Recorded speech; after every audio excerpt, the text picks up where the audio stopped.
आप सभी लोगों का स्वागत है हमारे चैनल में। ये देखिए हमारी प्यारी सी ननद है। बोली भाभी चलिए आज हम खेत में ले चलते वीडियो बनाने। ये हमारे दिल्ली का प्लाट है और आप लोगों को बहुत प्यारी सी एक ननद के लिए गीत सुना रही हूँ।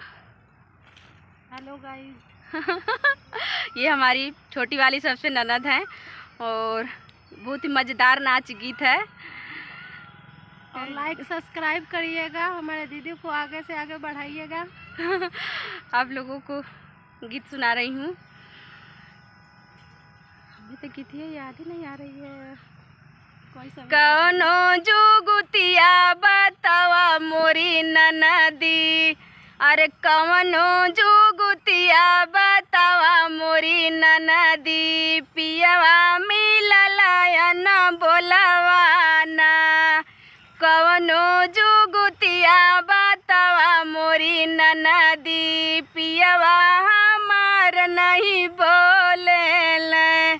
ननद क्या कर रही हैं कि दलिया में नुनवा चटक कैदा भौजी, यही बता रही हैं कि दलिया में नुनवा चटक कैदा भौजी, पढ़ले गरज भैया बोली है ना। दलिया में नुनवा चटक कैदा भौजी, पढ़ले गरज भैया बोली है ना।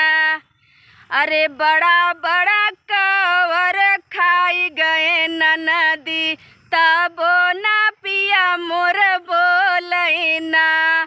अरे बड़ा बड़ा कवर खाई गए ननदी, तबो ना पिया मोरई बोले ना।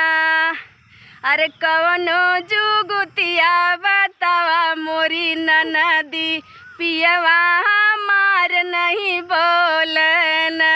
और अब क्या करी ननद जी कि लोटवा के पनिया खौलाई दाए भौजी, लोटवा के पनिया खौलाई दाए भौजी, पढ़ले गरज भैया बोली है ना।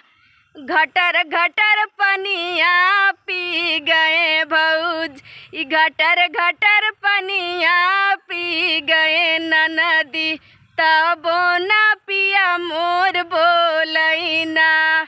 अरे घटर घटर पनिया पी गए ननदी, तबो ना भैया तुहर बोले ना।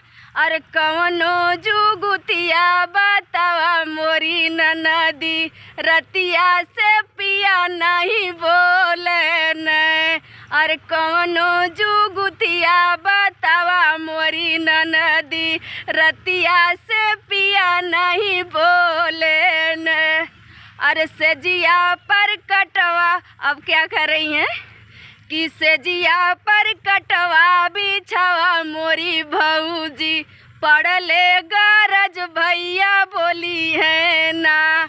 अरे सेजिया पर कटवा बिछवा मोरी भौजी, पढ़ले गरज भैया बोली है ना। अरे गहरी निदिया में सोई गए ननदी, अब क्या करे बताइए आप लोग कि गहरी निदिया में सोई गए पियवा, तबो ना हमसे बोले ना। आप लोग बताइएगा गीत कैसी है। ये हमारी बहुत प्यारी सी ननद है। आज कह रही भाभी चलिए खेत में हम लोग वीडियो बनाते हैं।